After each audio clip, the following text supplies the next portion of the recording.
Hai teman-teman, Assalamualaikum warahmatullahi wabarakatuh. Perkenalkan, kami dari kelompok 4 mata kuliah Sejarah Pendidikan dengan dosen pengampu Ibu Heni Kusmawati MSI.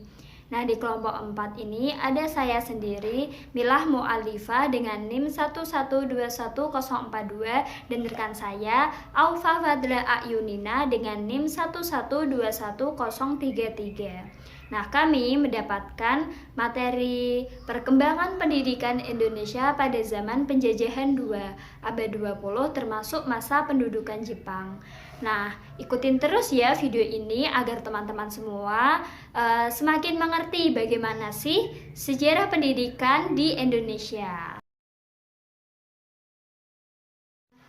Nah, yang pertama ada hakikat politik etis dalam sejarah pendidikan Indonesia pada awal abad ke-20.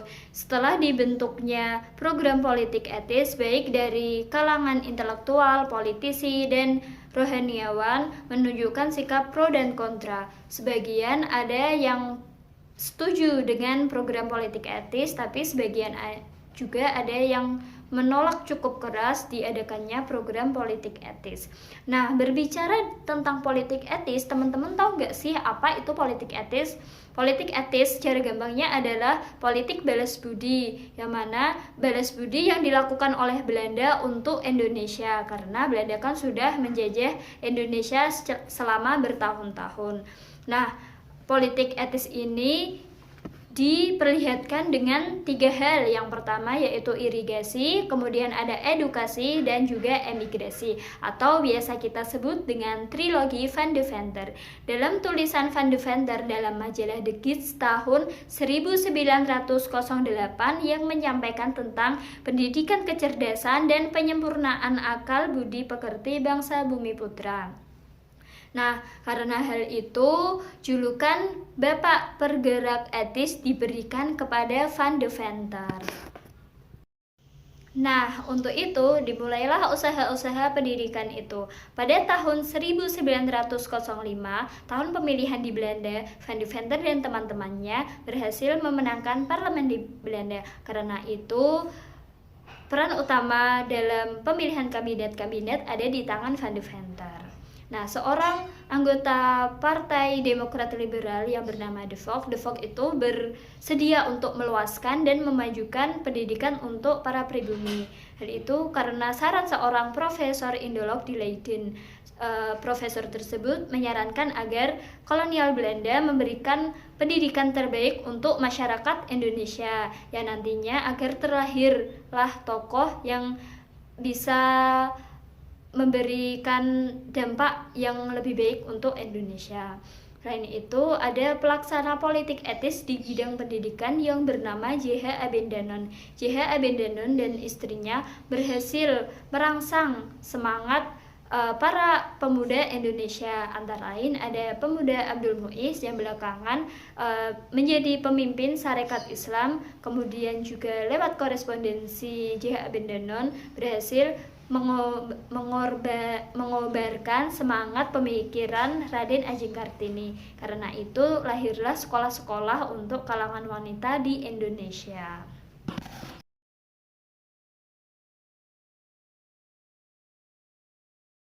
Tahun 1903 mulai didirikan sekolah sederhana. Yang pertama yaitu ada folk school atau sekolah desa, ditempuh dengan masa belajar 3 tahun. Kemudian ada Fair Folk School atau sekolah lanjutan, ditempuh dengan masa belajar 2 tahun. Kemudian ada sekolah mulo atau sekolah yang setingkat dengan SMP, dan ada sekolah AMS atau sekolah yang setingkat dengan SMA. Sekolah pada era Belanda memberikan keterampilan dalam berpikir dan melakukan tindakan yang memberikan keuntungan pada Belanda. Beri gambaran yang lebih jelas bagaimana kondisi yang disemangati oleh politik etis, di sini akan diberikan sedikit contoh bagaimana sih yang sebenarnya yang disebut dengan folk school. Folk school atau sekolah desa adalah sekolah-sekolah yang didirikan di desa-desa. Program pelajarannya itu anak-anak diajarin membaca, menulis, berhitung dalam bahasa Jawa. Selain itu anak-anak juga diajarin keterampilan. Contohnya keterampilan membuat keranjang, keterampilan membuat pot, dan yang lain-lain. Nah, sekolah desa ini nggak memiliki bangunan yang tetap atau masih berpindah-pindah gitu belajarnya. Nah, tempat belajarnya itu hanya dari kayu yang dibangun menyerupai pendopo, kemudian guru-gurunya pun diambil dari penduduk sendiri, yang mana gajinya itu diberi sebidang tanah yang bisa digarap. Anak-anaknya duduk di lantai, dan anak-anak yang memiliki kewajiban untuk menggembala kerbau atau hewan ternak, nah nanti hewan ternaknya itu bisa dilepaskan di sebidang tanah yang telah disediakan. Nah, tanah tersebut juga udah dibagari, jadi nanti anak-anak belajar. Untuk waktu belajarnya mulai dari jam 9 sampai jam 12, kemudian dilanjut lagi dari jam 1 sampai jam 3 sore. Nah, dapat bayangkan bukan betapa sederhananya sekolah desa tersebut. Nampaknya cukup baik tujuan didirikannya sekolah-sekolah bentukan Belanda, namun dalam prakteknya sekalipun tidak secara langsung terdapat kecenderungan diskriminatif. Kecenderungan itu terlihat dalam hal cara penyaringan murid didik. Caranya ialah dengan memberlakukan biaya sekolah yang sangat mahal dan hanya golongan darah biru atau golongan priayi yang boleh sekolah di sekolah tersebut. Jadi orang yang kurang berpunya atau miskin itu nggak bisa sekolah di sekolah Belanda. Hanya orang-orang kaya saja yang bisa sekolah di sana. Nah, untuk orang tua yang memiliki semangat pingin anaknya sekolah, maka alternatif lain itu dimasukkan ke dalam pondok pesantren. Nah, meskipun terlihat sungguh mulia ya, jasa-jasa orang Belanda, maksudnya program-programnya orang Belanda, namun tak lain itu hanya untuk kepentingan Belanda, untuk kepentingan ekonomi dan politik Belanda, karena para pribumi dididik untuk menjadi anak buahnya Belanda, untuk menjadi pegawai birokrat atau menjadi pegawai-pegawai di Belanda.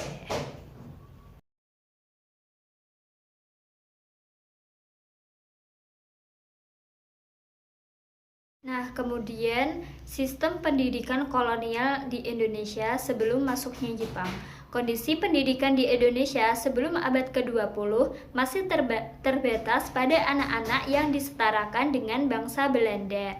Pendidikan anak-anak di Indonesia terwujud dalam bentuk sekolah dasar kelas 1, the SD School, yang diperuntukkan bagi anak-anak pramuka atau tokoh masyarakat. Kemudian sekolah dasar kelas 2, the 20 Classes School, yang diperuntukkan bagi anak-anak Indonesia pada umumnya.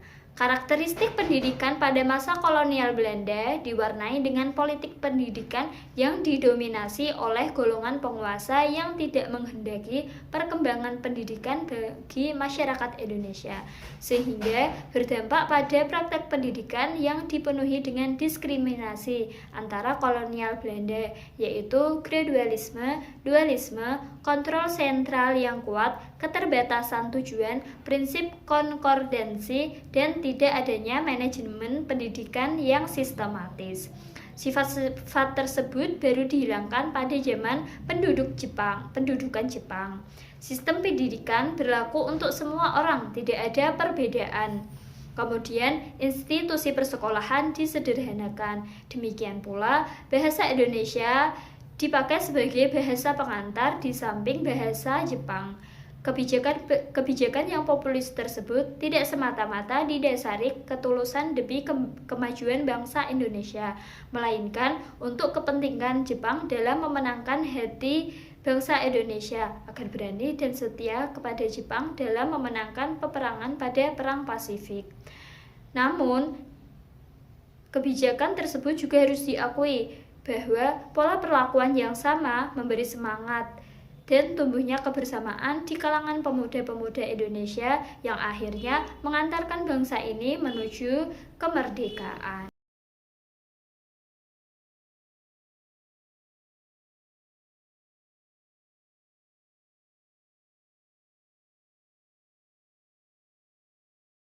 Kemudian, berkembangnya pendidikan yang bersifat nasional Indonesia di awal abad ke-20.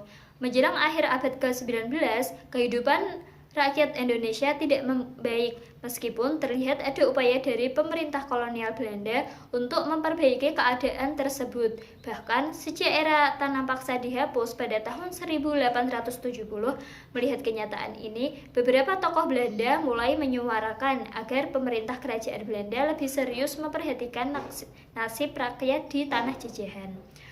Usaha penting dari pemerintah Indonesia dalam bidang pendidikan adalah mengangkat tokoh-tokoh pendidikan yang telah berjasa.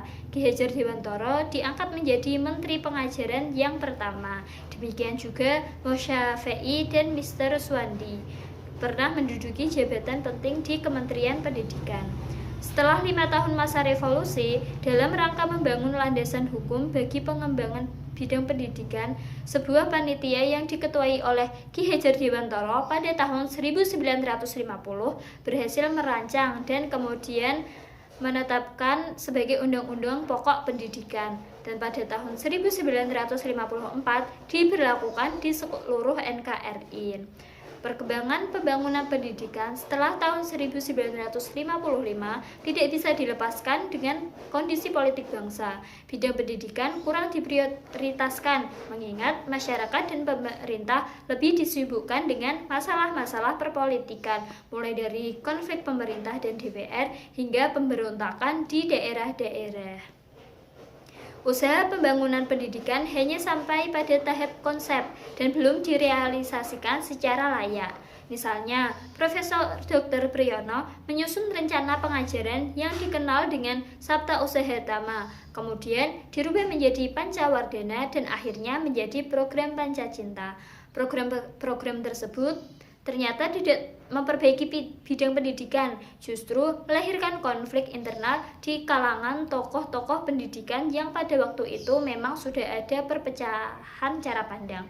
Program-program tersebut dilihat dan dicurigai sebagai upaya dasar untuk menghilangkan pendidikan agama. Tentu saja, keadaan itu menjadi kontraproduktif bagi pembangunan pendidikan. Memang ada upaya-upaya untuk meningkatkan pendidikan, terutama pada sarana dan prasarana pendidikan, tetapi kebijakan politik tetap menjadi panglima di dalam penentuan kebijakan pendidikan.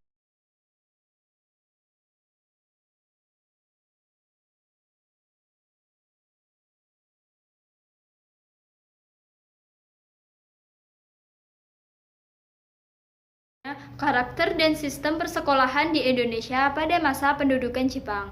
Zaman penjajahan Jepang berlangsung pendek. Karena Indonesia dikuasai Jepang di masa perang, segala usaha Jepang ditujukan untuk perang. Murid-murid disuruh bergotong royong mengumpulkan batu, kerikil, dan pasir untuk pertahanan.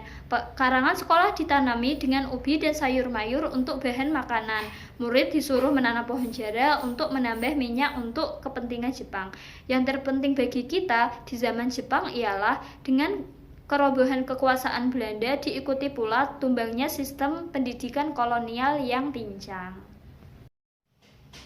Nah, sekian penjelasan singkat dari kami tentang materi perkembangan pendidikan Indonesia pada zaman penjajahan 2. Semoga teman-teman semua bisa mengambil sisi positif dari video kami dan semoga bisa menambah wawasan bagi kita semua.